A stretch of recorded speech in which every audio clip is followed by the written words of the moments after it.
When Love Was Never Mine. Previous episodes are available in playlist, a link is given in the video description. Episode 8. Olivia tried her best to put on a smile. That's fine. Connor looked like a different person now. He had changed out of branded clothes and into the clothes that belonged to Martha's children. Olivia wondered how many children had worn the same clothes. There were even patches sewn on older patches. The clothes were thicker, firmer, and also warmer. Connor didn't seem to mind, though. He followed behind Olivia like a little puppy. Sometimes, he would curiously try to chase after cats or pull at the grass by the roadside. Everything here was new to him. Olivia had followed him onto the boat with the resolve that she might lose her life. Hence, she quickly got used to the island. It wasn't as advanced as the city, but it was much cleaner. As Olivia held Connor in her arms, enjoying the breeze, she suddenly had the urge to just live here.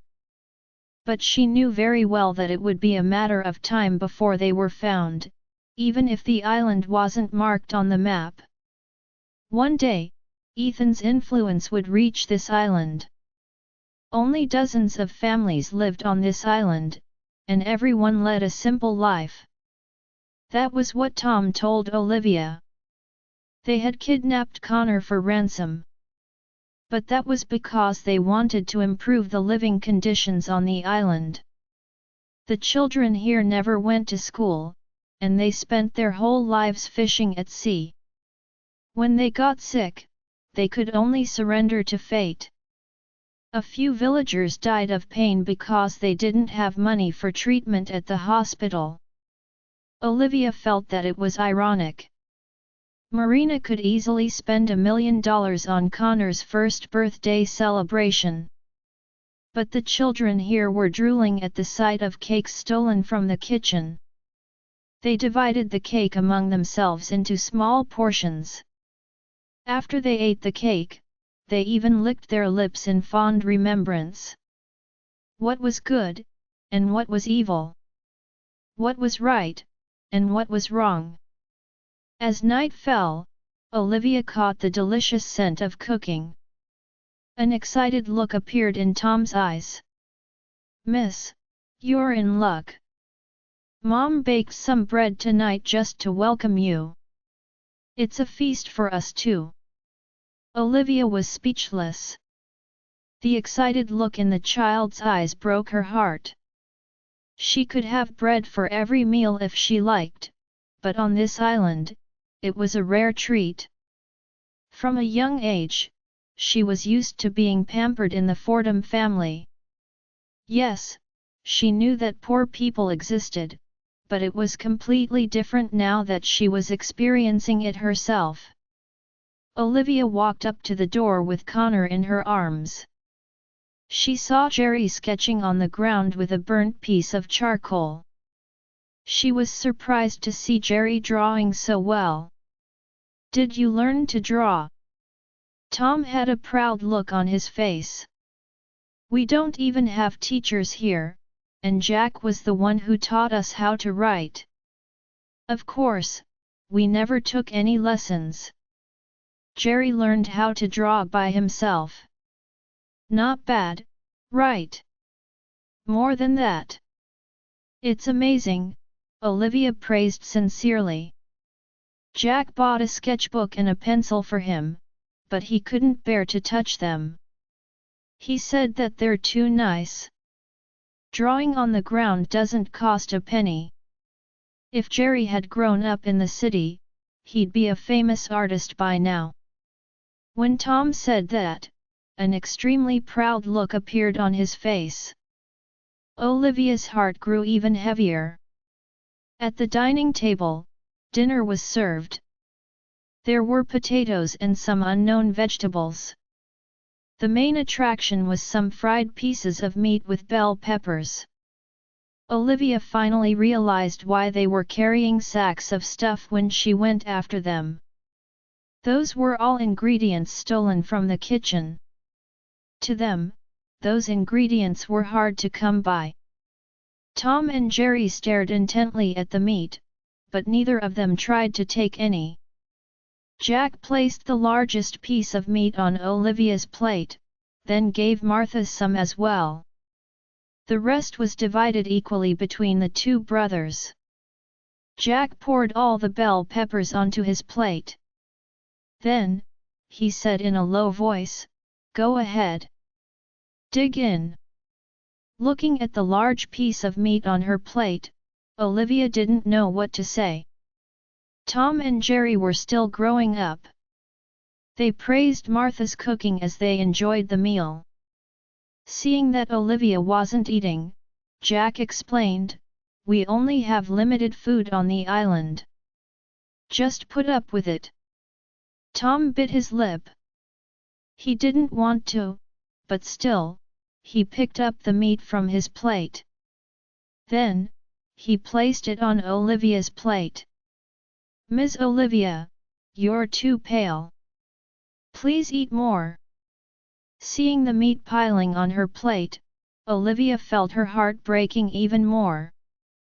When one was lacking love, even a tiny bit of kindness could light up their whole world. "Sorry, I'm not hungry yet. You guys should continue." Olivia left with Connor in her arms. The island in winter looked even lonelier under the moonlight. Not long after, someone sat down next to her. It was none other than the quiet Jack. "You won't find any food if you get hungry later." "Yeah, I know. I'm not hungry." The man produced a small piece of mousse cake from his pocket. It was a little smushed after the ordeal. "If you're not used to food in the mountains, this should suit your tastes." Olivia didn't decline it. The sweet and sour taste of strawberries spread in her mouth. "Are you guys always so nice to hostages?" she asked in a low voice. "Not hostages. Guests." Jack placed his palms on the ground, looking at the moon as he mumbled, "I know you look down on us. To rich young ladies like you, we may be dirty and lowly ants. But even so, we're trying to survive with all our might." "I don't look down on you, Jack. Let's talk more later." The man looked at her. "Okay." Olivia picked up the yawning child, then stood up.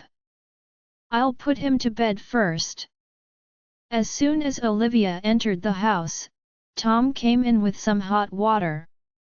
"Ms. Olivia, Mom said that city people like you are very particular about cleanliness. So, she heated some water for you." Olivia smiled gently. "Thank you. No need for thanks. We don't have good food here, but we do have pipes." Tom secretly took out a piece of chocolate from his pocket. "I stole it back then. It's super yummy. You didn't eat dinner, so you must be hungry. Come, eat it. Don't tell Jerry about it, though." Hearing the sound of footsteps, Tom hastily stuffed the chocolate into Olivia's pocket. The footsteps belonged to Jerry, who had brought some thick blankets. "It's cold at night, so Mom asked me to add another blanket to your bed. I'll lay it out for you." Noticing Olivia's silence, Jerry hastily explained, "It's made from cotton we picked in the wild. Mom sewed it herself. It's already washed clean, and it's very warm. It's not dirty at all." "Yes, I know. I'm just very grateful." Olivia patiently put Connor to sleep. Connor was separated from his parents, but he was surprisingly well behaved around her. He never cried or made a fuss so far. Soon, he fell asleep. Olivia carried a small flashlight with her as she walked out of the room. Jack was still waiting at the same spot. He wasn't wearing much, but he didn't seem cold. Olivia turned off the flashlight, then sat down next to him. She wrapped the puffer jacket tightly around her. After spending a day here, I think I quite like your island. It's small, but everyone here leads a simple life. You're not bad people at all. Half of Jack's face was hidden under the mask. A self-mocking smile appeared on his face. Are we not bad people? We kidnapped a child and even asked for ransom. Olivia's gaze was firm. I changed my mind. Jack looked at Olivia in confusion. Olivia didn't look back at him. Staring into the distance, she continued, to be honest, I didn't mean it at first when I said I wanted to help you guys. As soon as you get involved with that person, you can never get away in one piece. The moment you get the ransom, you'll fall into his trap. When that happens, not just you three, but everyone on the island will be in trouble. When Jack heard that, he subconsciously touched the claw blade he hid at the side. Ignoring it, Olivia continued, but that was until I saw the truth. You guys live in poverty, but your hearts have remained cheerful. The old people in this village don't even have enough money to treat their sicknesses. A lot of them died because of that. Jerry wants to learn to draw, but he can't even bring himself to use a precious pencil. Martha cut her softest clothes into a diaper for a child she doesn't know. I think I can understand you a little. You're probably not from around here. I'm not. Jack's reply was simple and clear. Olivia said, you want to do your best to help them, and I share the same feeling now. This is a beautiful place, and it shouldn't be tainted by the ugly ways of the world. They should keep their cheerfulness. What do you mean by that? Jack was patient. He never mentioned how he would threaten Ethan so far. Instead, he treated Olivia like a guest. It was his kindness that changed Olivia's mind. She didn't want to teach them a lesson anymore. You want money, so it doesn't matter who it comes from. You don't have to get it from Ethan. Olivia stared into his eyes as she said, I have money. Even though it isn't much, it should be enough to help you guys. How much do you have? $500 million. Jack was confused. How was that not much? Under Jack's searching gaze, Olivia chuckled. I know. You must be wondering why someone would be so stupid that they would give strangers money. I only told you half of that story just now. Do you want to listen to the second half? Go ahead. I'll listen. Olivia's voice was gentle. Her words were carried by the ocean breeze as she recounted the events. When Jack finished listening, he said right away, I'll kill him for you. Olivia chuckled. Killing him won't extend my life. I'll be gone soon. I've donated $500 million to a charity organization. Now, I've finally found a place for the remaining $500 million. It's still his money in the end, though. Let me pay the ransom in his place. Jack was silent for a long while. Olivia continued, Don't mess with him, he's crazy. Crazy people aren't scary in this world, but the same can't be said for people who are crazy, rich, and powerful.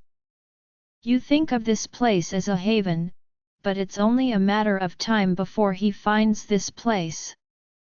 Don't you hate him? Jack asked. I've loved him, and I've also hated him. In my most extreme moments, I even wanted to exact revenge on him by killing his son.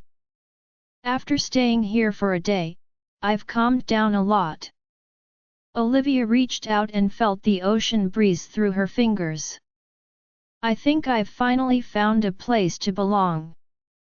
Jack, may I use 500 million to buy a final resting place for me here? She would wait until she had figured everything out and carried out her revenge. She would completely cut ties with that person. Then, she would be buried on this island. It was a nice thought. Jack was very familiar with cancer. He saw elderly people on the island die because of it. They died in great pain. He never thought that the weak woman in front of him had the same illness. No wonder she fainted after leaping onto the speedboat. She wasn't sacrificing herself, she was simply too weak. Okay. Jack agreed to the death contract. Let Connor stay with me for another week, then we'll send him back. Okay.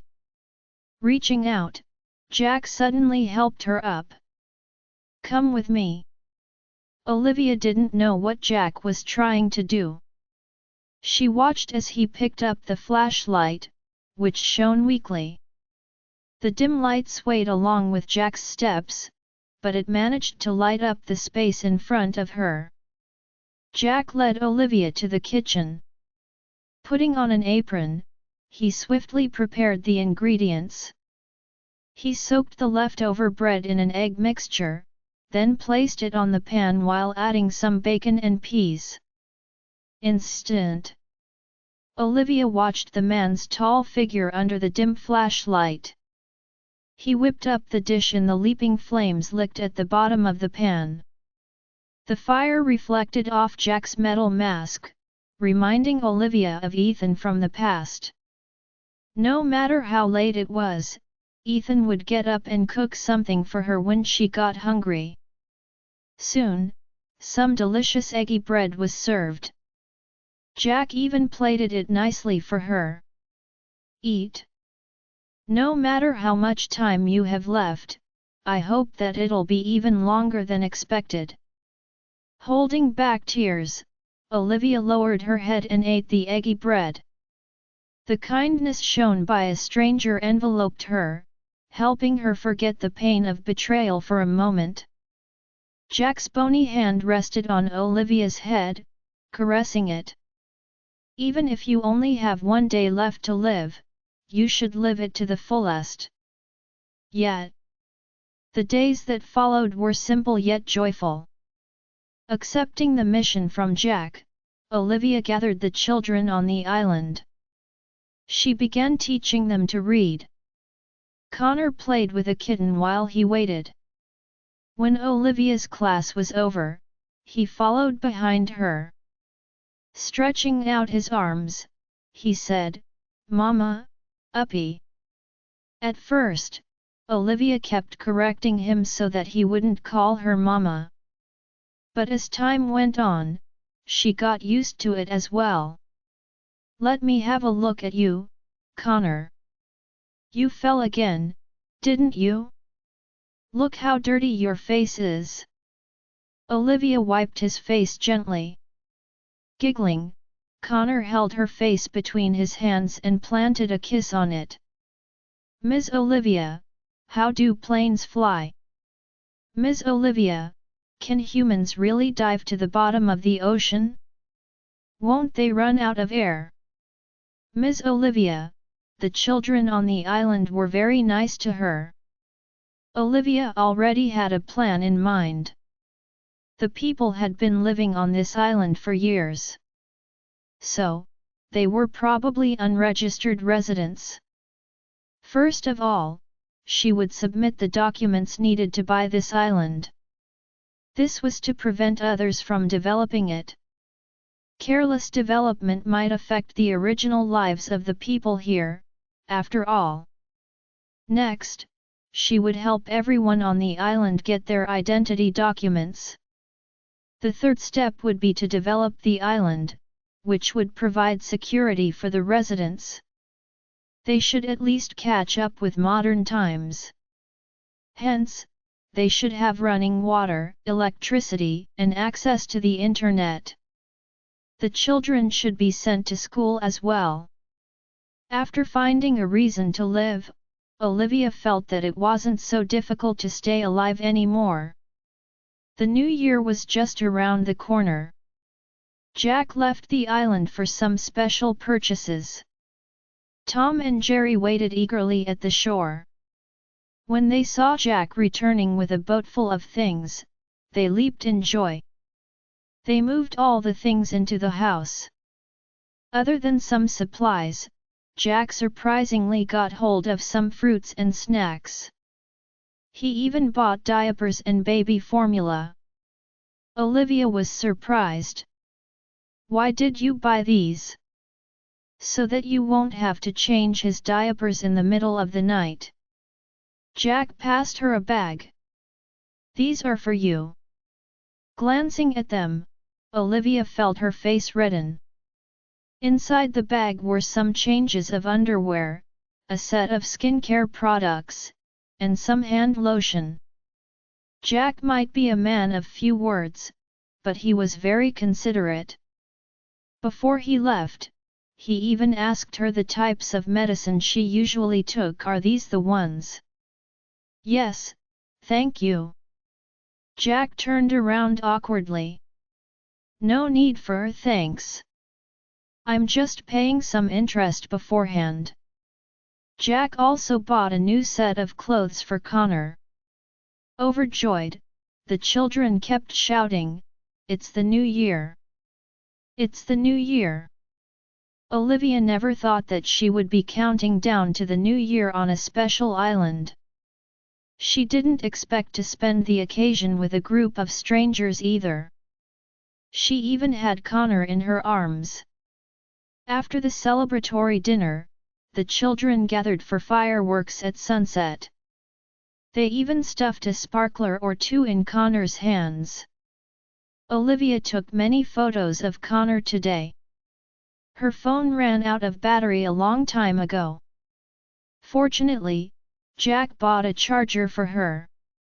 After connecting the charger to the solar panels, Olivia managed to charge her phone. As soon as Olivia snapped a photo, a smile appeared on her face. At that moment, she forgot about the suffering she endured when Ethan locked her up. She just wanted to be wild and free for once. "Ms. Olivia, come and set off the fireworks with us." "Sure." Whistling, the fireworks shot into the sky and exploded. The children's happy faces could be seen underneath the brilliant lights. The atmosphere in the study of the Miller residence was another story. Ethan flung the ashtray onto the floor, which gave a loud crash. He couldn't get any information from his intelligence network. They couldn't figure out the identities of the kidnappers. They couldn't track where those kidnappers went either. He thought that the kidnappers would ask for ransom soon, but 5 days had already passed. It had been an entire 5 days, but there was nothing from the kidnappers. He couldn't figure out why they risked so much to snatch his child but never asked anything from him. The child wasn't the only one missing. Olivia, who went after Connor, had disappeared as well. Ethan's eyes were bloodshot. He had only napped for a few hours in the past few days. But it was extremely difficult to look for people without any clues. What if those people were his enemies and had killed Connor? He should have received news of Connor's death at least. If they were kidnappers, why hadn't they asked for ransom even after so many days? It was New Year's Eve, and other people were gathering and having the time of their lives. In contrast, Ethan walked to the balcony alone, allowing the blanket of snow to cover his body. "You should rest, Mr. Miller." Brent draped a coat over Ethan. Ethan gazed at the snowflakes dancing under the streetlights. A lonely look flashed across his lean face. He said in a hoarse voice, "Brent, what should I do if they're dead?" What should he do? Right now, any words of comfort would turn into a dagger that pierced his wounds. Brent could only repeat, "Mrs. Miller and Master Connor should be fine." Ethan lit a cigarette. As the smoke mingled with the wind and snow, he said in a low voice, "I thought that I'd be happy if she died. When I saw her leaping into the speedboat, I realized that I was wrong. I was terrified that she might leave me." Before Brent could respond, Ethan answered his own question, "She once asked me if I'd be happy if she died. I never got the chance to tell her that I didn't want her to die. I want her to live a happy life." At that moment, Ethan was already losing his mind. He gripped Brent's hands tightly, saying, "I never got to tell her the truth about her child." "Brent, do you think that she realized it already? Was that why she risked everything to save Connor?" "Mr. Miller, you're exhausted. You need proper rest." Brent was exasperated. "I know that you're worried about Master Connor and Mrs. Miller. But if you collapse, who'll save them when the kidnappers appear?" At first, Ethan also thought that it was most probably some bold kidnappers. As days passed, he got less confident about his guess. He feared that it might be his enemies. He was worried that a box containing their bodies or body parts would show up on his doorstep one day. The current situation was like casting a stone into water. There was no reaction, and no one knew what was happening in the water. Ethan's patience and wits, which he took pride in, began to crumble as time passed. He didn't dare fall asleep. Once he did, the bloody scenes he experienced before would have Olivia and Connor in them. On the seventh day, Ethan finally collapsed. He hadn't eaten or drunk anything in days, and he didn't even sleep. He watched the surveillance footage time and again, so much so that his eyes were bloodshot. The men he sent out never brought back any useful info either. On the second day of the new year, Brent found Ethan lying unconscious in the bathroom. He hastily called over the family doctor. No one expected that Olivia and Connor would quietly return to Aldenvine at that moment. Connor simply thought that Olivia was taking him to a new place to sightsee. He had no idea that after this trip, they would be separated for life. Aldenvine had heavy snowfall for the past 2 days. The tree branches were heavy with snow. Olivia made a snow rabbit on the bench, and Connor loved it. This child was extremely adorable. Olivia loved him to bits. She patted Connor's head in longing. "Connor, it's time I say goodbye to you. Go home to your mother. I hope you grow up well." Connor sensed that something was wrong. Olivia stuffed the string of a hydrogen balloon in his hand, and the child's attention was instantly on the balloon. It was right then that she abandoned the child in a flash. Connor sensed that she was leaving. Tossing the balloon away, he ran toward her while shouting, "Mama, Mama!" He hadn't taken more than 2 steps before he fell into the snow. Even so, he didn't give up. He didn't care about the cold snowy ground as he ran toward Olivia with all his might. He didn't know what he did wrong that his mother would suddenly abandon him. Mommy! He could only watch as Olivia picked up her pace. Then, she disappeared from his sight. Madame Burgess heard the cries. She wondered why a child was crying out in the snow. Following the direction of the sound, she looked at Connor with a shocked expression. Master Connor! She dared not believe it. Ethan couldn't find him even after scouring every inch of the city, yet she found him on her way to get groceries. Oh my goodness, Master Connor! If you had come back any later, your dad would have died of anxiety.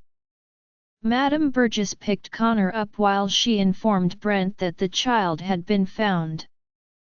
Olivia left only after seeing that scene. Ethan had a high fever, and he kept calling Olivia's name, Liv, Liv. Madame Burgess joyously brought the child back. Tears remained in the child's eyes. Good boy, don't cry. Go and see your dad. Madame Burgess wiped the child's tears away, her heart breaking.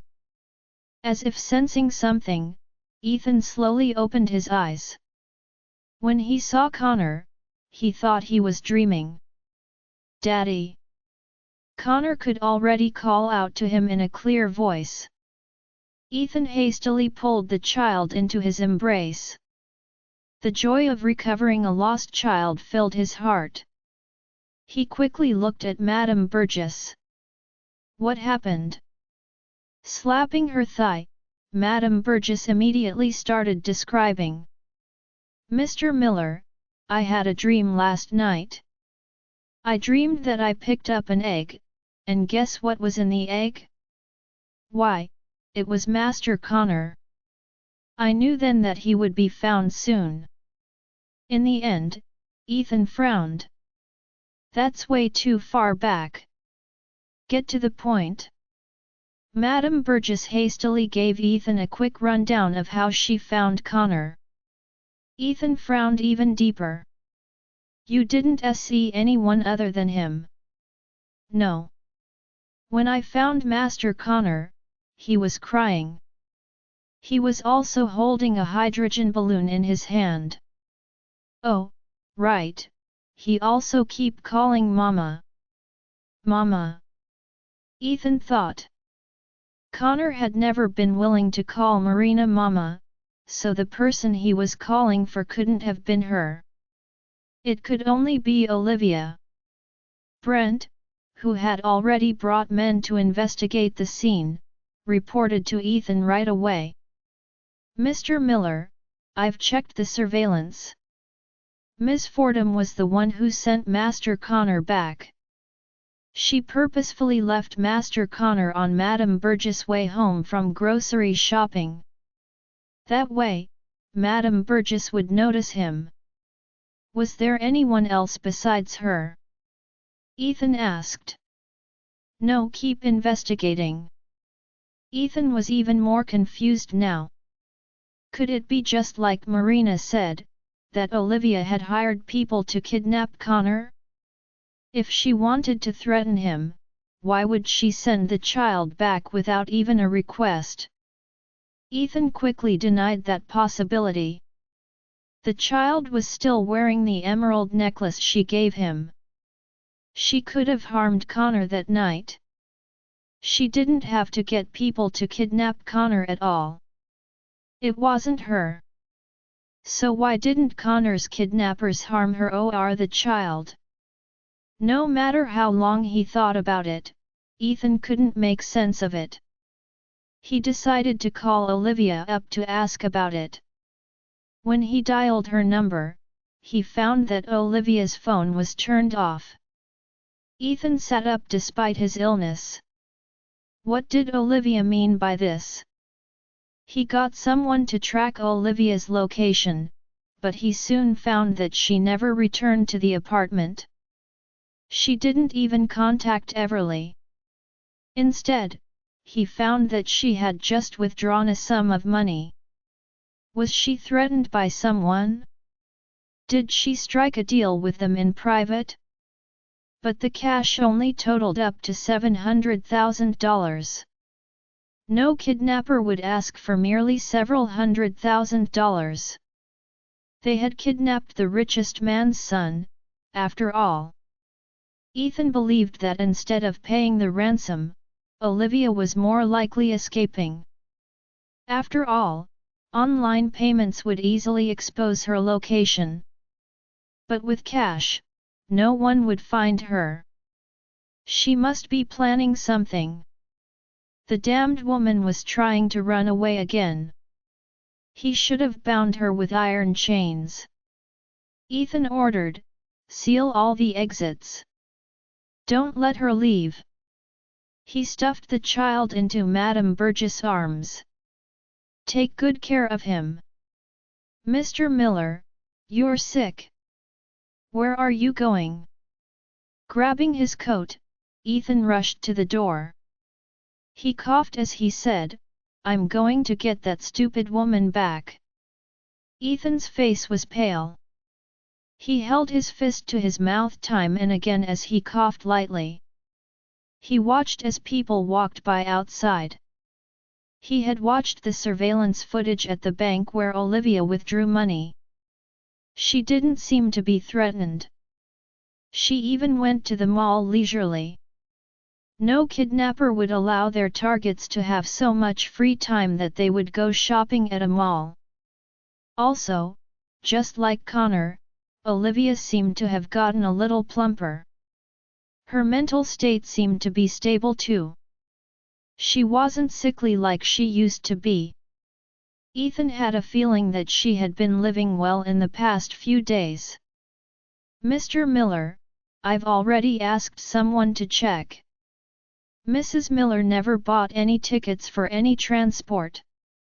Aren't you being too nervous? Perhaps she just wants to go shopping." Ethan asked, "Would you withdraw several $100,000 in cash when you go shopping?" Lighting a cigarette, Ethan placed his arm on the window. The white smoke hid his sullen face. "She placed Connor on the path Madame Burgess takes after grocery shopping. Now, she's using cash to buy things. There's only one explanation: she's hiding from me." Brent reported, "We've already sent men to search the mall. We'll find her right away. When that happens, you can ask her any questions you have, Mr. Miller." The cigarette was about to finish. It was burning only a mere inch away from his fingers, which was a dangerous distance. Ethan's gaze turned dark. When he thought about Olivia running away again, fury filled his heart. "You can run, but you can't hide," he thought. Meanwhile, Olivia was leaving via the underground passage. She noticed that all the exits of the mall were sealed. Just as expected, Ethan had no intentions of letting her go. Ethan must have thought that she was shopping at the mall, so he immediately sent his men to seal the mall. He wanted to block her off. But he didn't know that she had already changed her clothes and left through the safety corridor. She went to the place where she promised to meet Jack. She went to the market nearest to the harbor to buy the things she wanted. Ethan searched for a long while, but he found no trace of Olivia. Holding in his anger, Ethan checked every surveillance camera they missed. Finally, he found Olivia at a junction. Even though it was taken from the back, Ethan could recognize her right away. He also saw a man walking very close to her. Ethan punched the screen so hard that it shattered. The sound of the screen shattering startled everyone. Looking at Ethan's bleeding hand, Brent said, "Mr. Miller, your hand. Head to the harbor." Connecting the dots, Ethan guessed that they had been hiding at some island for the past few days. He didn't know what deal Olivia made with the man. The man didn't harm her or the child at all. The islands lacked resources. So, the several 100,000 she withdrew was to buy more resources. Her transport wasn't planes or trains, it was a sea vehicle. It was enough to hide her tracks. Seeing Ethan's murderous gaze, Brent explained. Mr. Miller, it's true that Ms. Fordham rescued Master Connor. Maybe she just had some unspoken troubles. If she was threatened even a little, she would have sent a signal for help. Ethan had considered that possibility before. But she had been acting freely all along. It was too easy to ask for help, but she didn't. So it was clear that she had done this of her will. She had already wanted to leave him ages ago. Now, she even got herself a new man. Ethan was already feverish, and his eyes were red from the heat. His burning body couldn't even hide the cold air around him. Putting this aside, Mr. Miller, I think you should get treatment. You're almost 102 degrees. Ethan's eyes burned with rage, but his voice was cold. Floor the pedal. Olivia moved the stuff she bought onto the speedboat.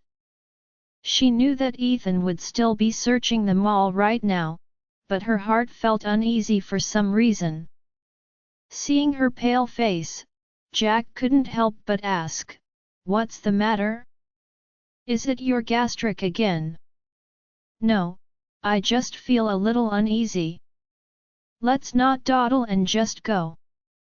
When she moved the last painting set onto the speedboat, she heard tires screeching to a halt. She saw a Bentley pulling up at the harbor. Olivia felt like passing out as her heartbeat quickened. She urged, "Go, just go. He's here." Jack had already started the speedboat. Ethan's voice rang out. "Olivia, come here." Olivia gazed at Ethan with the sea separating them. "Ethan, just let me go. I've already sent Connor back to you." "You're going?" Olivia couldn't make out Ethan's expressions anymore, but she felt that he was smiling. When Ethan had finished speaking, he looked at Brent. "Is the speedboat not ready yet?" He wouldn't let Olivia leave just like that. But had just finished talking when his sight turned black. He collapsed out of the blue. It was entirely within expectations. After all, Ethan hadn't slept or eaten properly for so many days. He had a fever as well. Brent watched the speedboat getting farther away. He sighed helplessly. "Run away, Mrs. Miller," he thought. Ethan's words still lingered in Olivia's mind. The speedboat had traveled a long way, but she couldn't feel any warmth in her body. She sat where she was, curled up into a ball. Her soul seemed to have been sucked out. Crouching in front of her, Jack gave her some tea. It was only then that she felt warmth. "If you're scared, I can send you back." Olivia took a sip. The sweetness chased away some of the darkness in her heart. "I don't want to go back." Olivia gripped the mug tightly. She looked pitiful as if she were an abandoned puppy. "He'll lock me up and stop me from leaving that room." Jack frowned. He couldn't understand it. Since he already has a new lover, why would he be so possessive of you? It's not possessiveness but hatred. He thinks that my dad killed his sister. But he's also why my dad turned out like that. Olivia was so saddened that she couldn't catch her breath. "I shouldn't have tried to do anything with his son. In the end, I couldn't hurt him at all. I even put myself at risk. I'm so useless. She wanted to make Ethan sad forever, but she didn't expect to risk her life for Connor's sake. In just a few days, Connor was so well fed that he gained 2 pounds. I'm a failure who can't do anything right. I should have died with him. At least it's better than this. Even after I leave him, I'll still be haunted by nightmares of him. Reaching out, Jack caressed her head. There was pity in his eyes. You're a kind woman. You didn't do anything wrong. The world is at fault for treating you like this. Jack was a cold man, but at that moment, his voice was extremely warm. Don't worry, our island isn't that easy to find. After all, there are hundreds of islands in the archipelago. Even if he finds us, we're united. If we hide you well, he won't be able to find you no matter what he does. He'll forget about it as time passes. Olivia doubted it. Every time she closed her eyes, she could see Ethan's furious eyes. Ah! Once again, Olivia woke up in the middle of the night. She had left Ethan for 2 days, but she had nightmares every night. She would dream that she was running endlessly, but she couldn't escape Ethan's cage. He followed her like a shadow. Then, he turned into a poisonous snake that wrapped around her. Olivia looked around at the dark room. The sound of the waves crashing against the reefs rang in her ears. She had already returned to the peaceful island, so why was she unable to suppress her fear of Ethan? Everly had gone home for the holidays, so Ethan had nothing to threaten her with. Still, she just couldn't fall asleep. She had wanted to stay on the island for 2 reasons. Firstly, she would cut off Ethan's longing for her. Secondly, she would ruin the mastermind's plans. In Aldenvine, that person could see her every move. Now, Ethan didn't even know that she was hiding on this island.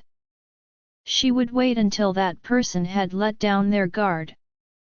Then, she would sneak back to Aldenvine to find out the truth.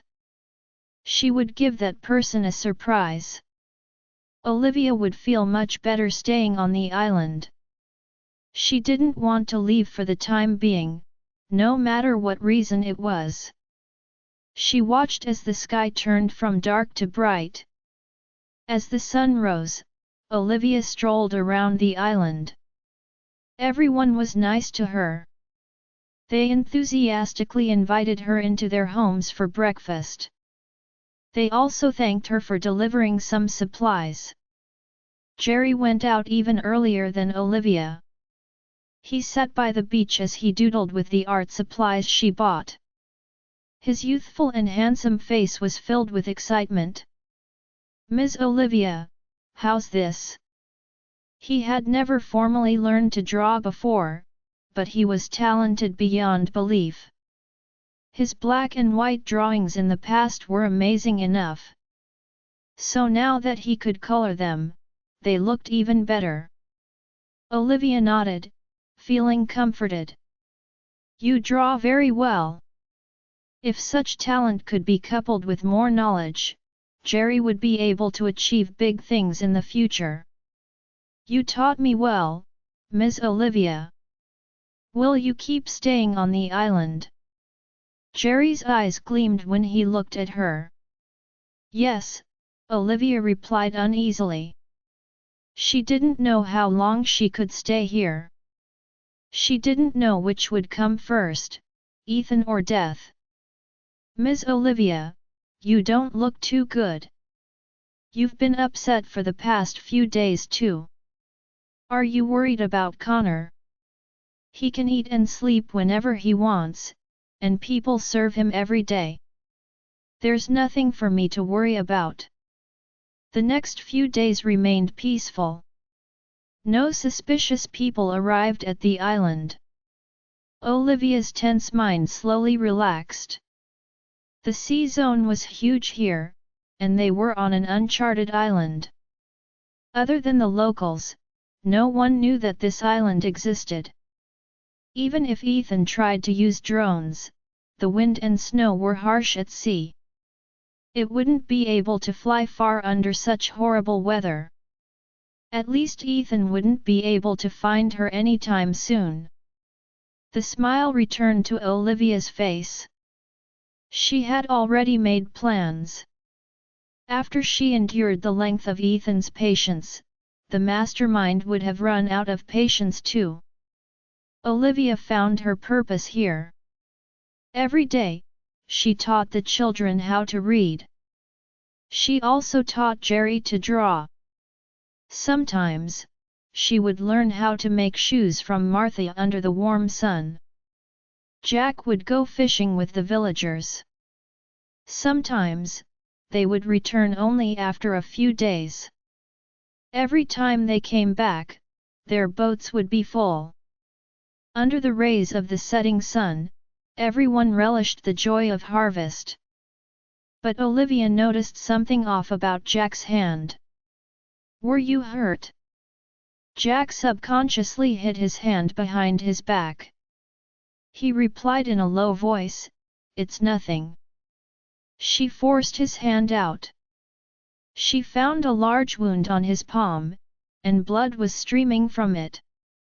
As Olivia stared at Jack, he looked away in embarrassment. He explained, "It's a small cut. I accidentally cut my hand when one was reeling in a huge fish." "It's a huge wound. How can it be a small cut?" Fortunately, she had bought a first aid kit when buying supplies last time. "Come with me." Under the sunset, the two sat down by the door. Olivia patiently bandaged his wounds. The golden rays fell upon Jack's mask, giving him a warm glow. "Be careful next time." Olivia put the first aid kit away.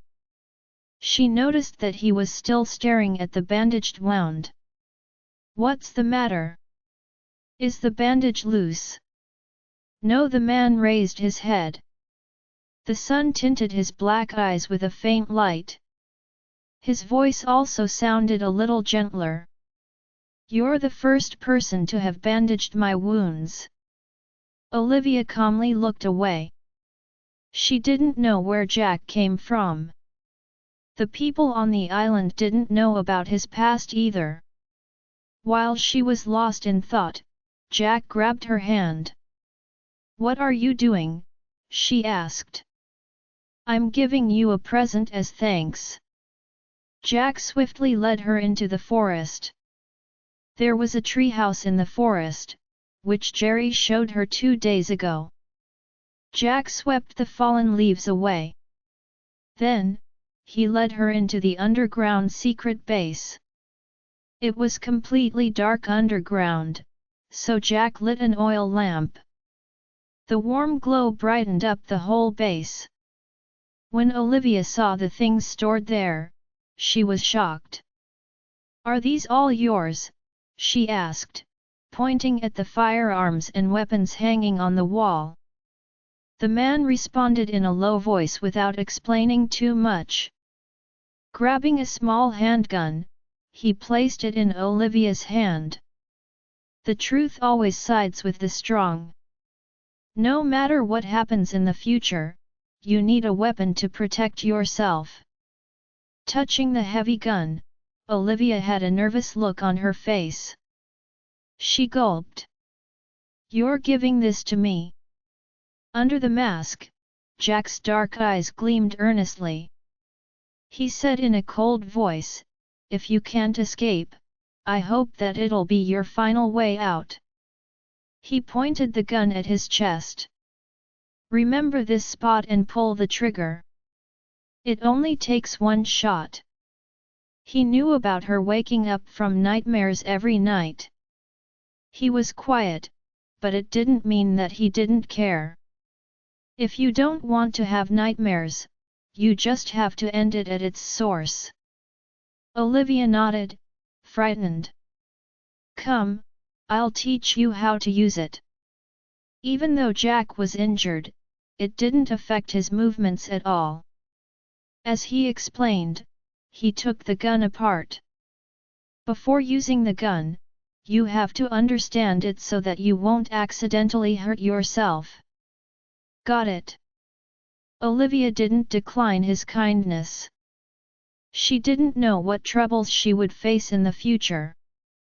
She was physically too weak, so it was nice to have a way to protect herself. Soon, she learned how to take the gun apart and reassemble it. A surprised look flashed across Jack's eyes. Well done. Let's try using it next. He took Olivia to the shooting range. See that bullseye? Aim at it and shoot. It was Olivia's first time holding a gun. She wasn't sure if she was excited or scared, but her arms wouldn't stop trembling. Then, she felt the man's warm chest leaning against her body. Jack put his arms around her from behind, as if embracing her. He placed his palm on her hand, saying, "Don't be afraid. Find the target, then shoot." Like this, the piercing sound of the gun exploded in Olivia's ears, threatening to rip her eardrums. The sound was so shocking that her heart almost stopped when she heard it in person. She stood where she was, feeling numb. There was a dazed expression on her face as she shivered uncontrollably. Like this. Get it? The man's warm breath reached her ears, pulling Olivia's thoughts back to reality. It was only then that Olivia realized something. Jack's posture looked like he was hugging her, and even his palms were placed firmly on the back of her hands. Olivia subconsciously tried to move away, but Jack moved faster than her. In a mere second, Jack had already stepped away and put some distance between them. His voice was uniquely low and hoarse. He said, "Try it. Remember, don't panic and don't tremble. You have to aim properly. If you have the resolve to use this gun on that person, there's nothing else to fear. Either you or him will die, so you have to be firm. Being nice won't help you." Jack's words were sharp, but he was right. It was true that all her failures were caused by her soft-heartedness.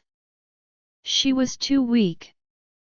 She had allowed Marina, Ethan, or even random strangers to take advantage of her. When she thought of that, her gaze slowly grew determined. She lifted her arms again. Yes, that's it. Be more determined. If you don't have the resolve, you'll still be the one getting hurt next time. Remember your past. With a bang, Olivia fired the gun. Her arms turned numb. She wasn't used to the strong recoil yet. Even though she didn't hit the bullseye, she managed to hit the target. Well done. You have to believe in yourself. Jack stood behind her again, adjusting her posture. Then, he said softly in her ear, "Olivia, may you be your own sun in the future. You won't need to borrow light from anyone else. You were born with wings, so you should be soaring in the sky. Don't stay on the ground any further." Olivia looked at the target in the distance.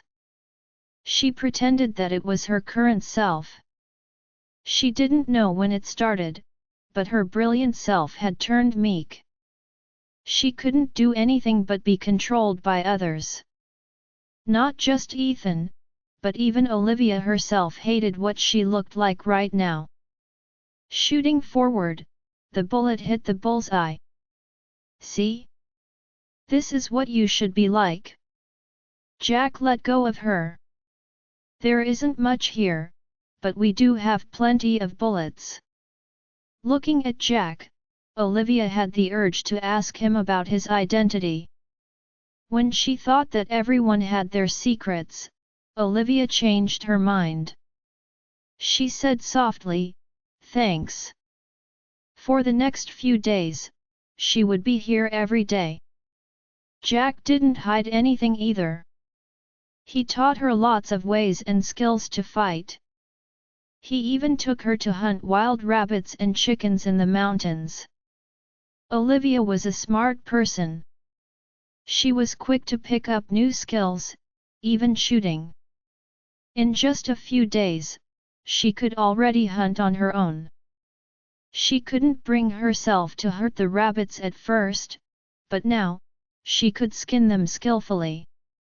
She also cleaned fish and roasted them over an open fire. This was a life she had never experienced before. Jack seemed very experienced in survival skills. So, both his face and past were intriguing. Days like this caused her to forget her anxiety and the fear she had of Ethan. Every day, she would roam the mountains with Jack. She felt that her body had gotten much stronger. It was different from when it used to suffer from the side effects of chemotherapy. Back then, she would start gasping for breath after picking up pace a little. There wasn't any internet connection here, so it felt like she was closed off from the rest of the world. Olivia felt very fulfilled here. She would even follow Jack out to sea sometimes and sail on the raging ocean. She thoroughly enjoyed every single day here. When she was on the endless ocean, she would often see pods of dolphins. She also saw whales lazily coming up for air and sea turtles with seaweed hanging on their bodies. Jack told her that in spring, everything on the island would come back to life. All the flowers would be in full bloom. When that happened, not only would they get lots of fish, but the island would be extremely pretty as well. Olivia suddenly looked forward to it. She wanted to see the beautiful ocean and the lively island in spring. "What are you zoning out for?" Jack stuffed a cleaned apple into her hand. Olivia returned to her senses. She smiled. "I'm looking at that cherry tree.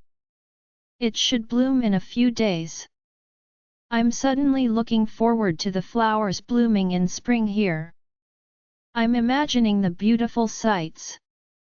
Jack's gaze passed over her face. "Yes, it's truly beautiful. I'll go check if there's fish in the cages we set up a few days ago." Olivia almost forgot about them. A few days ago, she weaved her first cage. She wondered if something interesting was trapped in it. "I'll go with you." Taking a bite of the apple, she followed behind Jack. She had gotten to know the island very well in the past few days. She followed Jack to the spot where they set up the cages before. One of the cages was located in a deeper part of the sea. Without another thought, Jack took off his clothes and jumped into the sea. Olivia was amazed at his health. She would start coughing if she was exposed to the wind for too long. Even though spring was getting closer, it was still quite cold out there. While she was thinking, she heard the man coming out of the water with a splash. A strong body came into view. Jack's skin was a little darker than Ethan's, and it was genuinely tanned. His shoulders were broad, and his waist was slim. The muscles on his chest were well defined. Like Ethan, there were some scars on his body as well. The water droplets rolled down his well-defined abs. The man was full of masculine charm. He held a cage in his arms. Behind him, the sun shone on the sea below, creating glowing ripples of light. Even though she couldn't see his face, she could sense the joy coming from his thin face. It's a huge harvest. Jack stepped onto shore with his bare feet. The sea water streamed down the legs of his combat pants. With his movements, his muscles were displayed clearly. Olivia couldn't help but look away. I'll light a fire to roast the fish with. Okay, then I'll gut the fish. We're in luck. We caught some crabs too. Olivia gathered some sticks and dried wood. She hastily brought the firewood back, but her stomach flipped. What happened? The man, who was gutting the fish, dashed over to her. Crouching on the ground, he looked anxiously at Olivia. Olivia didn't throw anything up. She caressed her stomach, her face pale. It's nothing. I just feel a little uncomfortable. It happens a lot. Is it very painful? A drop of water fell on her face. Looking up, Olivia met the man's eyes underneath his mask. Drops of water kept sliding off the ends of the man's hair. It was only then that she realized she was almost completely in the arms of the half-crouching man. The man's heat mingled with the moisture in the air as it crept onto her body. The suggestive atmosphere slowly rose between them. They weren't touching each other. But Olivia still felt uncomfortable about the close distance. Jack seemed to notice this as well. He backed away in haste. It was only then that Olivia said, "It doesn't hurt. I just feel like vomiting a little." When Martha heard that Olivia wasn't feeling well, she came over to see her. She asked in the local dialect, "What doesn't feel right? Maybe you've gotten sick?" Olivia shook her head. She knew that it was a recurring problem. She just happened to have run out of gastric medication and painkillers. "I'll make something light for you to eat. Jack, go and buy medicine from one of the islands around us." "I'll go with you," Jack wiping his mouth with the back of his hand. Tom followed as well. Jack left in a hurry with the talkative Tom taking Olivia's hand. Martha said, "Don't worry. The islands nearby don't have a lot of resources, but we can still buy gastric medication from them." Olivia looked at the sky. The weather was great, and even the sea breeze was gentle. But for some reason, Olivia felt anxious as if something big was about to happen. The cherry trees on the slope had already budded, and the flowers would bloom in a few days. According to Jerry, she should wait until the sea breeze comes. The entire island would be surrounded by beautiful cherry blossoms then. On moonlit nights, the Icelanders would hang a small lamp under the cherry trees as they admired the moon. The scenery was beautiful to the extreme. Olivia, who used to have wonderful fantasies, was no longer in the mood to wait for the flowers to bloom. Jack had already arrived at an island nearby. He noticed that the atmosphere on the island was different from before. There were some helicopters on the island. The islands in the region were extremely poor, and they rarely received any tourists. How could there be helicopters, then? Tom had always been a sociable person. He grabbed a handful of melon seeds from his pocket, then stopped a random passerby. He asked, "Sir, what's going on? Is some millionaire here on? You haven't heard, have you? There have been helicopters flying around these parts for the past few days. Everyone in the helicopters wears black clothes and sunglasses. It's just like what they show on TV. Jack knew that something was wrong. Ethan must have come looking for Olivia. Hastily entering a small pharmacy, he bought the stuff they needed. Tom rushed in. Bad news, Jack. The helicopters took off. They seem to be headed for our island. Taking the items, Jack said with a cold expression, "Hurry. We have to get there before they do." Tom looked at the helicopters above their heads. He sullenly gritted his teeth. Damn, it's much faster to fly than to go by sea. They've gotten so much farther ahead of us in such a short amount of time. Jack, hurry up! And Tom wanted to urge Jack to hurry up, but he noticed that Jack was trying so hard to start the engine that it smoked. The boat leaped across the sea, sending huge splashes as it went. The speedboat was at its limit. Jack stared at the helicopters in the sky. There was a cold look in his eyes. The helicopters and the speedboat were like a barrier between Ethan and him. No matter how hard he tried, he couldn't catch up to Ethan. But even so, he had to rescue Olivia. On the island, Martha made some oatmeal for Olivia. After blowing on it, she brought it to Olivia. "Eat it while it's hot, girl. It doesn't matter if you have a child or not, you have to take care of your body. You have to eat something even if you don't feel like it." "Thank you, Martha." Olivia ate a few mouthfuls of the oatmeal. She was still nervous. Before she could eat more, she heard the sounds of propellers coming from the sky. Jerry also noticed the helicopters in the sky. "Miss Olivia, look! There are so many helicopters." Olivia started to panic. The bowl in her hands fell to the ground. She leaned against the door frame, mumbling, "He's here." Olivia had spent a peaceful time here, but she knew that this day would come sooner or later. Without another thought, Jerry grabbed Olivia's hand and ran toward the forest.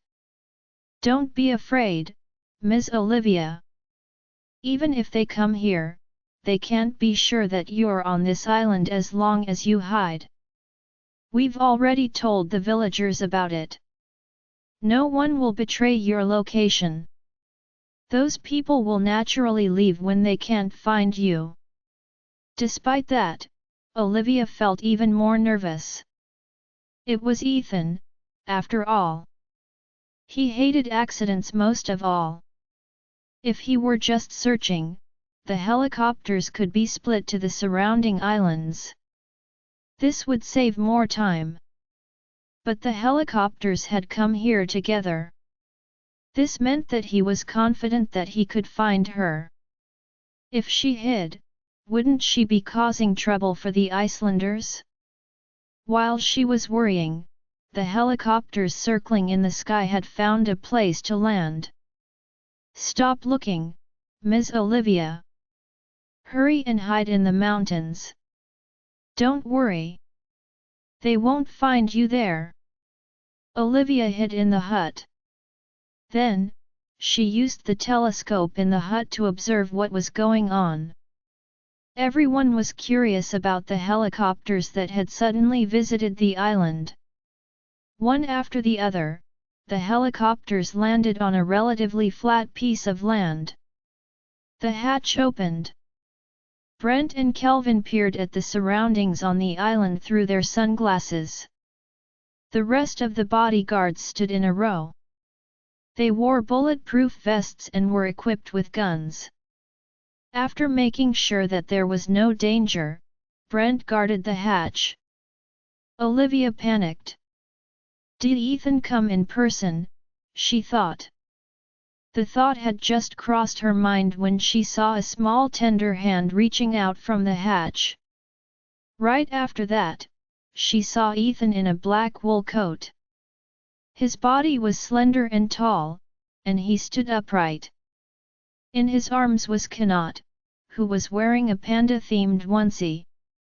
Olivia finally knew why Ethan was so confident that he would find her. Even though Connor couldn't speak, he wasn't a fool. He had lived on this island for a week, so he recognized it. Thus, Ethan didn't have to waste his time searching every island. He only had to find the island that Connor reacted the most strongly to. Just like right now. Even before Connor got out of the helicopter, he waved his limbs excitedly. He kept mumbling, "Mama, Mama, Jerry, Kitty," he said all the words he knew. Carrying Connor in one arm, Ethan smiled coldly. "Looks like this is the place."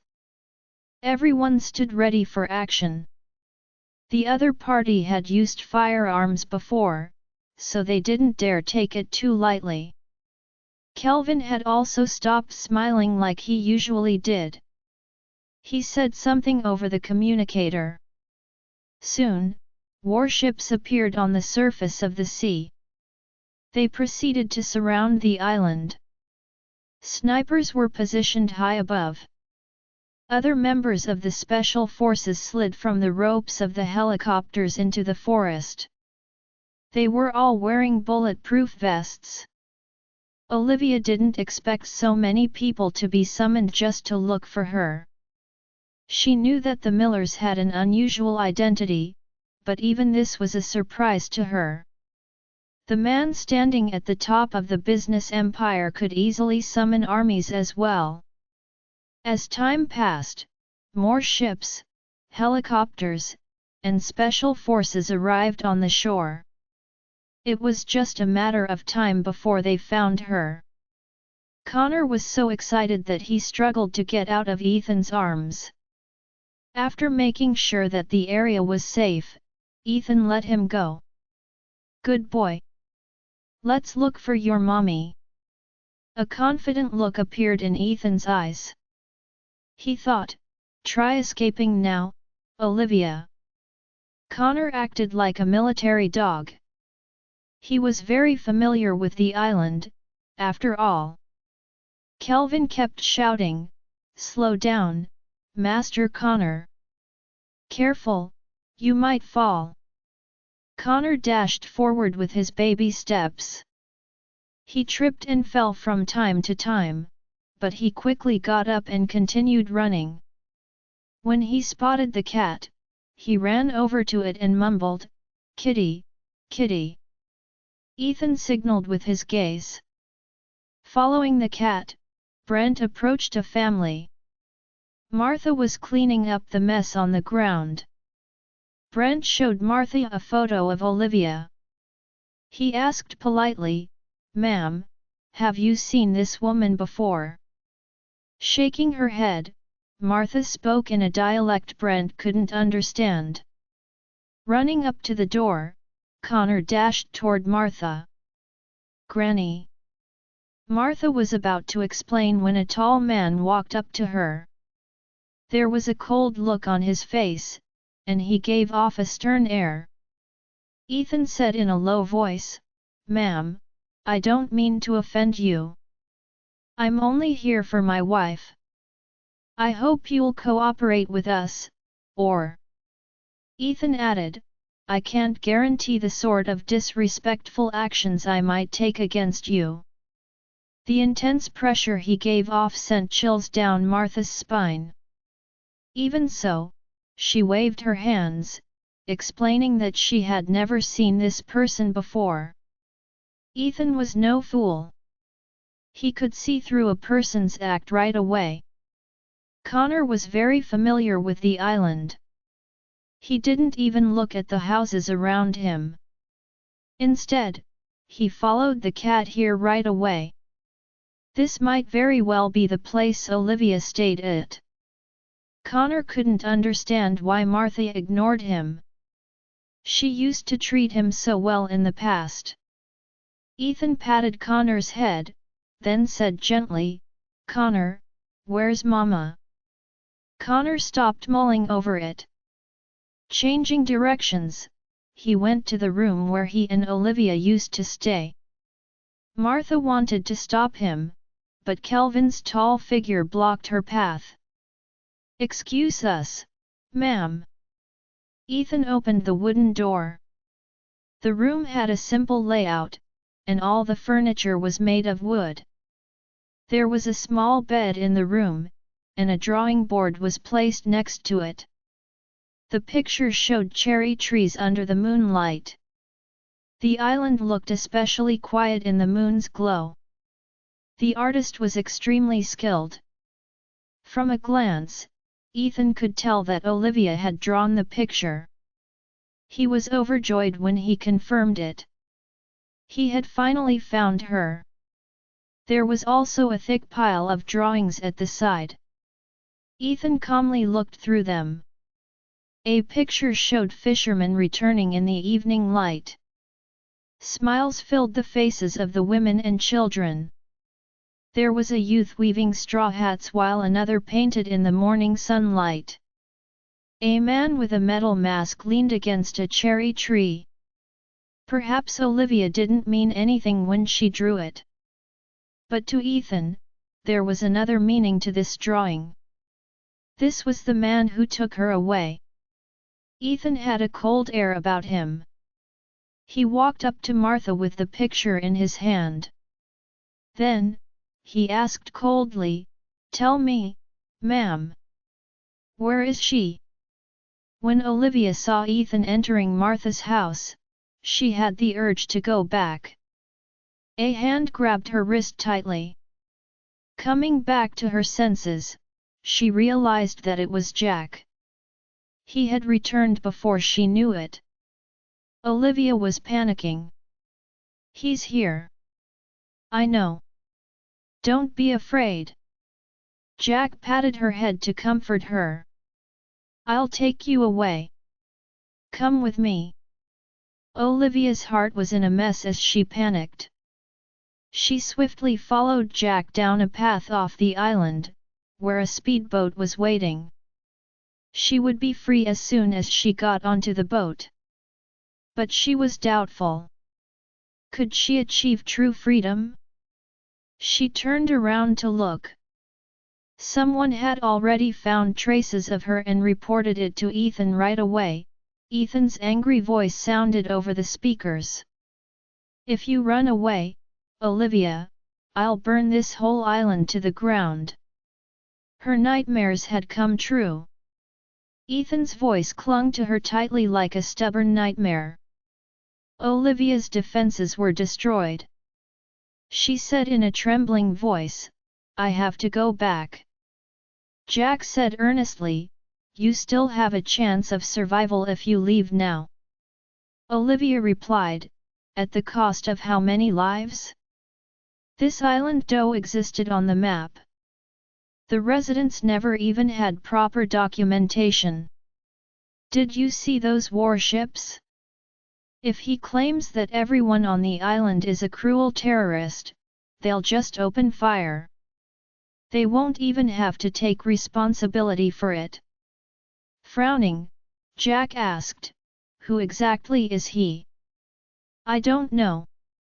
Olivia only knew that on the night he rescued her from the sea, Ethan was wearing camouflage clothing. The warship nearby had just sunk a pirate ship. Flames leaped into the sky, casting shadows on Ethan's face. He looked like he was wearing a terrifying mask. After their marriage, he would occasionally leave on a business trip. Those trips lasted a few days up to a month. In those periods, she wouldn't be able to contact him at all. There was more than one scar on his body. He had scars from blades and even bullets. He never talked about it, and she never asked. She only had a vague idea that the Millers were influential like the Carltons. But she never cared who Ethan truly was. If she left, all the Icelanders would get caught in the crossfire. She had already cut off the path she used to take, so she couldn't go back anymore. While she was hesitating, Ethan had already approached him. He stood on the tall cliff, looking down at the world like a king. "Live, I've said this before. You can't escape." Olivia looked up at him. The sunlight shone on his body, but there was no warmth in his eyes. Instead, his eyes were filled with rage, mockery, and disdain. "What exactly do you want me to do, Ethan? Do I not deserve my own life anymore?" They were already divorced, but this man only got even more possessive of her. His possessiveness was so serious that it was almost perverted. Ethan's gaze fell upon the large hand gripping Olivia's wrist. When Jack noticed Ethan looking, he subconsciously stood in front of Olivia. Their gazes met. Jack didn't seem scared at all when he looked at Ethan. "You're already divorced. She doesn't want to go with you." Jack's movements and words made Ethan mad. Ethan's eyes were dark as he looked at Jack. There was an upset expression on his face. Even the air around him seemed restless. The sea breeze passed by, rustling Olivia's hair, which had grown a little longer. She was pale in the face as she hid behind the man. Even though Jack had a decent build, the black jacket he was wearing looked like it would tear soon. Ethan was suddenly pissed. This man was a far cry from him, but Olivia kept running away from him for the sake of this man. Out of habit, Ethan took a cigarette and lit it. His stance was lazy, but there was a cold and powerful air about him. "Who are you to her? What right do you have to comment on our relationship?" Jack was at a loss for words. But then, he quickly replied, "We're friends." "Friends?" Ethan sneered. "Befriending a kidnapper? You're quite something, Olivia." When he said the word kidnapper, he sounded especially harsh. "It's not what you think it is, Ethan. I can explain about the child." Ethan narrowed his eyes. Only coldness remained in his eyes. "Come up here." The game was already over. His influence reached the whole world. Olivia had nowhere to run. Jack also knew that if Olivia went, only hell would be waiting for her. "Don't go." He grabbed Olivia's wrist, trying to make a final stand. But he didn't realize that his actions had driven Ethan to anger. Olivia was used to the sound of guns by now, so she didn't scream. The shot was aimed at a spot near Jack's feet. If Olivia weren't standing in front of him, the bullet wouldn't have ended up there. Olivia hastily struggled free of Jack's grasp. She knew that the more she resisted and the closer she got to Jack, the worse their outcome would be. She stood next to Jack, thanking him. "Thank you all for being with me, but this is the end." Jack wanted to step forward, but Olivia stopped him. "Don't come any closer." She walked toward Ethan. Jack clenched his fists, but he dared not move recklessly. Several snipers around them were aiming at him. As soon as Olivia left, Jack would be shot on the spot with just an order from Ethan. Olivia knew what Ethan was thinking. He was never a kind person. Moreover, Jack had kidnapped Connor and injured Mina before. So, before Ethan gave the order, Olivia hastily ran into his arms. She knew that the man would succumb to tenderness. Thus, she softened her behavior and whispered, "Don't hurt him, please. He's a good person. Ethan lowered his eyes to look at her. There was a mocking look in them. Are you begging me for the sake of another man? You've gotten bold, Olivia. He held her hand. As their palms touched, Olivia felt his burning temperature. She felt like it would burn her. The scalding temperature seemed to spread from the back of her hand to every inch of her body. Olivia was terrified. Ethan, the Icelanders are good people. They took great care of me, and they didn't hurt Connor not even a little. Connor loves it here. The kidnapping was a misunderstanding. I can explain, she didn't try to break free from his grasp. Instead, she begged earnestly, I'll go back with you, so please let them go, okay? With the cigarette between his fingers, Ethan caressed her head. He said in a cold voice, Liv, why are you always making me angry? If you were this obedient from the start, we wouldn't have come to this point. Olivia suppressed her sorrow. She raised her pale face, forcing a smile as tears pooled in her eyes. Okay. I won't run away again. Ever. Is that a promise?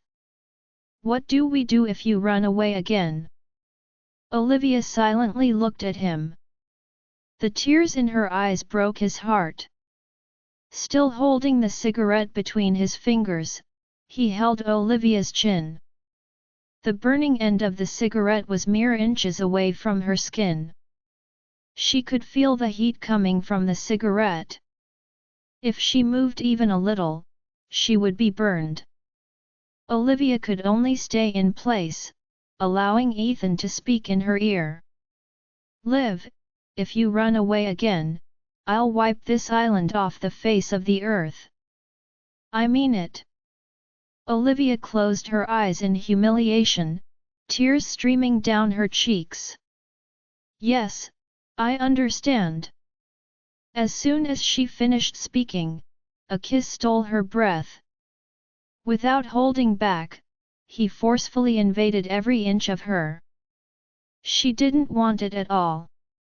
There were at least 100 people around them. The sea breeze came in. With a tug, he pulled her into his arms.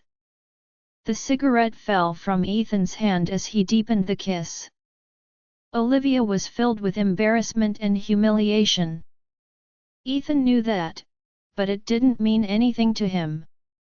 With this, he would show Jack who Olivia belonged to. Sometimes, men wanted to win so badly that it was absurd. Right before Olivia suffocated, Ethan finally let go of her. Then, he glared coldly at Jack before taking Olivia away like a victor. Olivia knew very well that this was just the beginning. Ethan wouldn't let her off the hook so easily. Mama! Connor ran toward her from a distance away. When Connor scrambled up to Olivia, Ethan reached out and picked him up. Go play at the side. Connor pouted in dissatisfaction. But since his father had stopped him, he dared not disobey. He could only look at Olivia pitifully. He had no idea that Olivia couldn't even protect herself. She was unable to help him. Ethan handed the child over to Kelvin.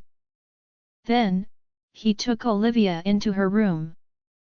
When the door clicked shut, Ethan forced Olivia against the wall. Olivia subconsciously tried to struggle. Ethan gripped her hands and raised them above her head. The man's leg was wedged between hers so that she was completely trapped. Ethan grabbed her chin, then whispered in her ear, "Did you fall for that kidnapper?" When Olivia heard those mocking words, she was extremely upset. She glared at him. "I didn't fall for him. I just hate you." The words pierced Ethan's heart when he heard them. His half-closed eyes were filled with coldness. What did you say? Olivia knew that she wouldn't be able to escape this time. So, she stopped being wary like she used to. Looking Ethan in the eye, she spoke in a sterner tone. I hate how arrogant and inconsistent you are. You're the one who didn't want me anymore, but you're also the one who refuses to let me go now. You said that my father owes you for your sister's life. Now, the Fordhams have gone bankrupt, and my father is constantly in critical condition. I've also sacrificed my marriage and my child. Is this still not enough for you? If so, then just take my life as well. When she said that, she noticed Ethan's gaze turning colder. In reality, Olivia felt quite nervous. Her heart pounded along with her worked-up emotions. She continued, when you're in a good mood, you give me $1 billion and allow me to leave. When you're in a bad mood, you turn around and start looking for me again. Ethan, I'm human, not some toy in your hand. Do you know why I'd rather stay on a remote island instead of going back to the bustling city? Because everyone here treats me like a human. They respect me and help me find meaning in life. Ethan tightened his grip. To him, Olivia had simply fallen for someone else. Just because he was slightly nicer to you, you'd do anything for him? You even betrayed me and forgot all about our contract. You're as naive as always. Olivia frowned. What is wrong with this man, she thought. Do you know his identity? Are you aware of his intentions? Nothing in this world is free. You should know what happens when a moth flies toward a flame. Olivia was upset with the way Ethan described Jack. Yes, I don't know his past or his identity, but there's one thing I know. Unlike you, he won't hurt me. When Ethan saw Olivia trying her best to defend another man, his expression sank. He was like a beast revealing its terrifying fangs. I said before that you would be punished if you did something wrong. You'll pay a huge price for your betrayal. With that, he let Olivia go and turned to leave. Olivia knew that she was in deep trouble. She couldn't care less about her own life. But she had formed bonds with Martha, Jerry, Jack, and the Icelanders. Olivia hastily wrapped her arms around his waist from behind. She begged, Ethan, I'll go back with you. Please don't harm the Icelanders. Ethan's face was tense as a sharp coldness appeared in his eyes. It's too late. With that, he reached out and pried Olivia's fingers off of him. Olivia, if that man dies in front of you, will you finally be obedient enough? Olivia was deeply regretting her actions. She shouldn't have confessed her truest thoughts. Ethan had already given her a chance. As long as she submitted to him, he would have let everyone else go. Ethan, please don't do it. I'm sorry. I'm really sorry. She wanted to take his hand, but Ethan grabbed hers first. Then, he dragged her outside. Jack was surrounded by several men. He didn't dare move a muscle. He feared that even a slightly heavier breath from him would give them a reason to pull the trigger. He had always been good with enduring. He knew that Ethan wanted to make an example of him. If not, Ethan would have attacked him on sight. He was waiting for a chance to fight. But now wasn't the time.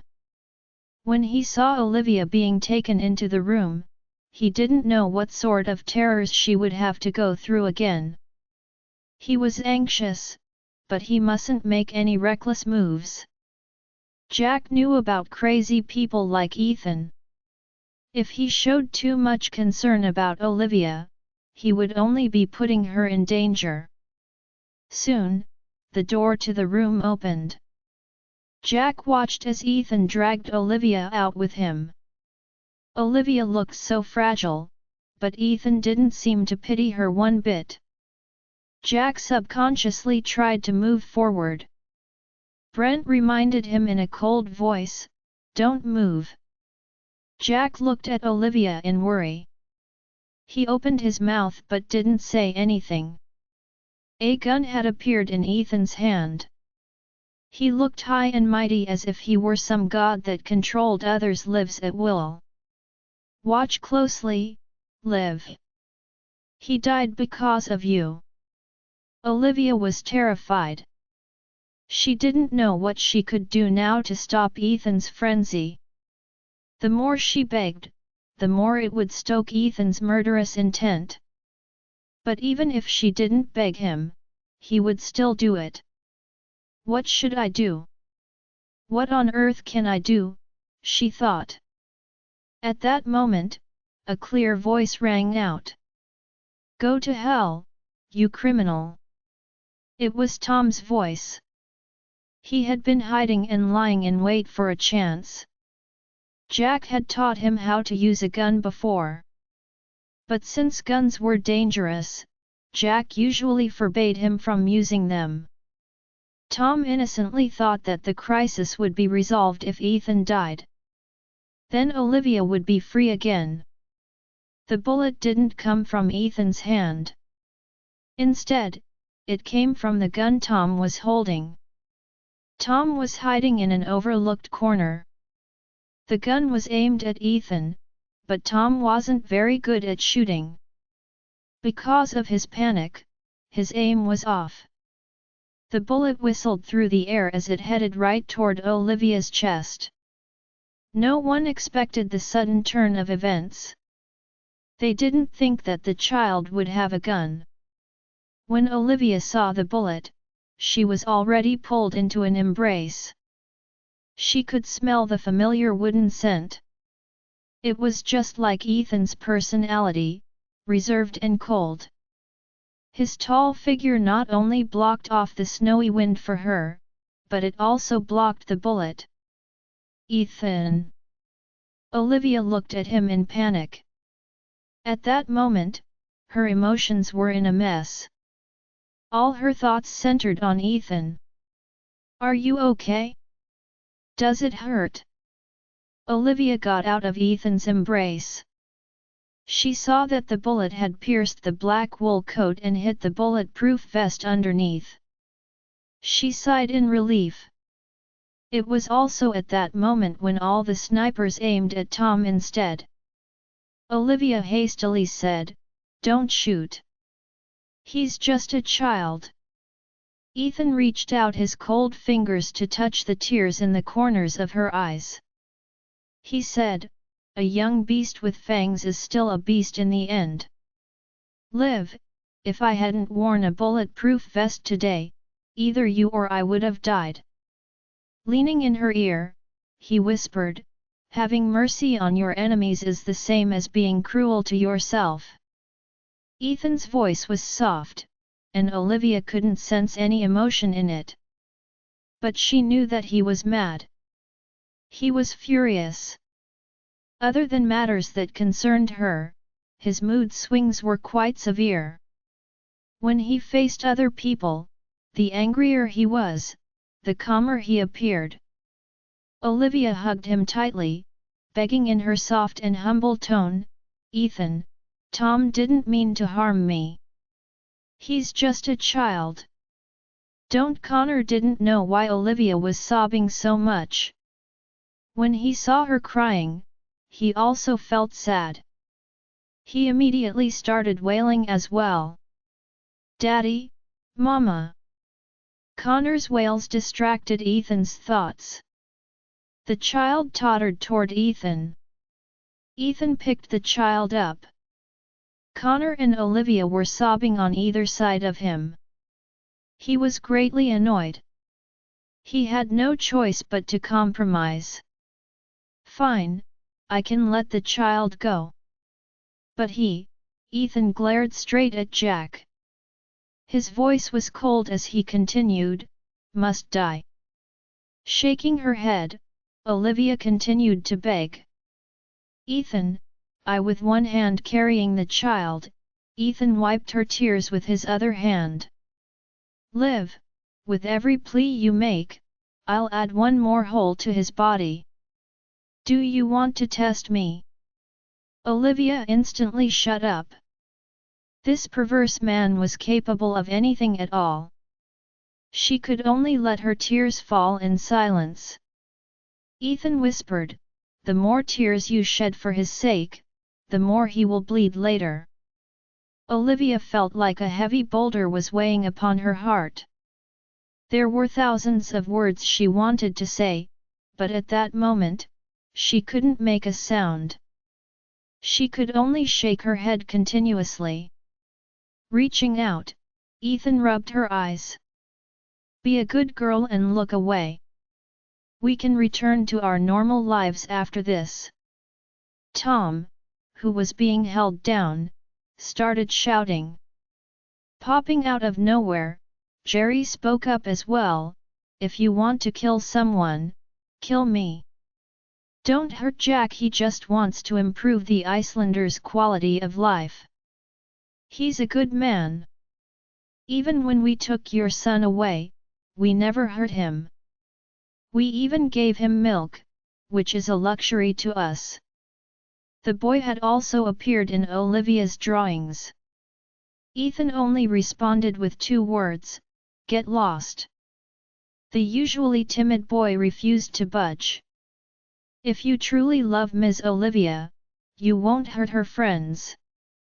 What you're doing right now isn't love, it's hurt. It was only then that Ethan looked at Jerry.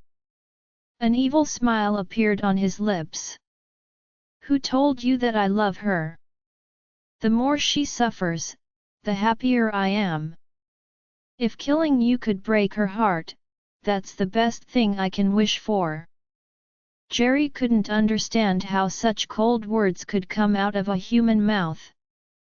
The man's cold air surrounded him, but Jerry retorted bravely. If you hate her, you wouldn't have protected her on instinct. That bullet was traveling at a high speed. If you hate her, you would have simply let her die. Instead, you held her in your arms. Jerry exposed Ethan's mask right away. Even Kelvin gaped in shock. The meek youth was quite brave, after all. Even Kelvin didn't dare say such words to Ethan's face. If you truly love a person, it'll show in your eyes. If you don't love her, you wouldn't have humbled yourself and come looking for Ms. Olivia in person. If you don't love her, you wouldn't be treating Jack as an enemy. Even a child like me knows that love should be sincere. Even if you don't love someone, you shouldn't hurt them. When you're hurting her, don't you feel bad as well? Ethan let go of Connor and then walked toward Jerry. For a moment, everyone held their breaths, feeling worried for the youth. As Ethan neared him, Jerry felt his heart shivering. Still, he didn't back down. Ethan had a tall figure, and he was considerably taller than the thin youth. Ethan's oppressive air surrounded Jerry. Are you telling me what to do? Ethan sneered. In the next moment, he had already aimed his gun at Jerry's head. I can let him go, but you'll have to die in his place. Ethan wasn't too interested in the youth, and he was even a little fond of Jerry. Even adults didn't dare meet his gaze and speak such bold words, much less young people. Everyone tensed up. It was just a noise Ethan made with his mouth, but the youth was already frowning deeply. Ethan let go of the gun, a look of approval coloring his eyes. Not bad. You're quite the man. Still, no one can replace his life. Ethan walked toward Jack. Just then, Jack swiftly took out his gun and aimed it at Ethan's forehead. Don't move. Guns were pointed at Jack from all sides. The man had been waiting for a chance to make his move. If my lowly life can be exchanged for Mr. Miller's, then it doesn't seem like a bad deal. A rare smile appeared under Jack's mask. He looked at Olivia with an earnest look that seemed to say, "From today onward, you'll be free." Jack knew very well that as soon as he fired the gun, bullets from all sides would come at him as well. He had nowhere to run. Olivia was stunned. No one could have expected this turn of events. She had known Jack for only 2 weeks. She couldn't allow him to die for her.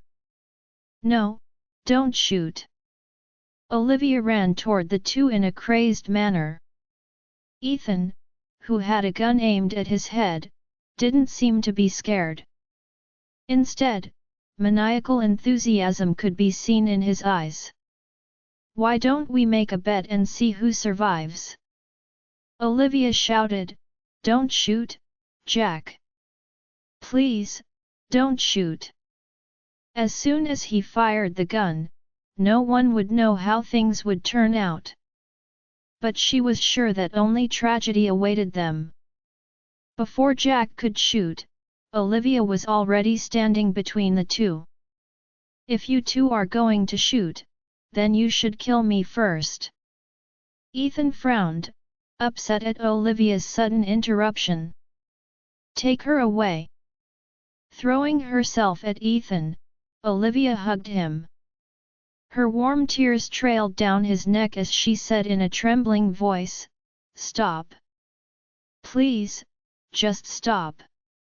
I'll agree to all your conditions. I won't escape anymore, I swear. Please let them go." The woman in his arms trembled uncontrollably with tears streaming down her face. Ethan felt the cold sea breeze on his face. For a moment, he regained his wits. Seeing how pitiful Olivia's sobs were, Ethan felt like a hole had opened up in his heart. He wasn't happy at all. Instead, he felt endless pain. He felt like he hadn't seen her smile in a long while. When he persistently clung to her, was it for revenge? Or was he simply feeling possessive? No matter what the reason was, right now, he didn't want to see her cry. He asked in a low voice, "Are you truly sorry?" Olivia gripped his coat, her messy hair whipping in the wind. There were tears in her eyes as she nodded time and again. "Yes, I'm sincerely sorry." His slender fingers tucked her messy hair behind her ears. He lowered his gaze, which had a rare hint of gentleness in it. "Then I'll do as you wish." Olivia looked at him in disbelief. She thought that she was hearing things. Bending down, Ethan picked Connor up. Then, he waved at Olivia. The sea breeze lifted the ends of her clothes. A few strands of her hair, which he had tucked behind her ears, came loose and covered her forehead. The sunlight gave his body a warm glow. She couldn't believe that she had caught sight of tenderness in Ethan's eyes. Was she dreaming? Not daring to doubt his intentions, Olivia hastily placed her hand in his palm. As their fingertips touched, he tugged at her. She fell into his embrace. "We're going home." His cold words dashed Olivia's imagination to pieces. She had no choice but to follow him. Join our Facebook and WhatsApp group for more updates. link is given in description. Rest audiobook will be continued in next episode.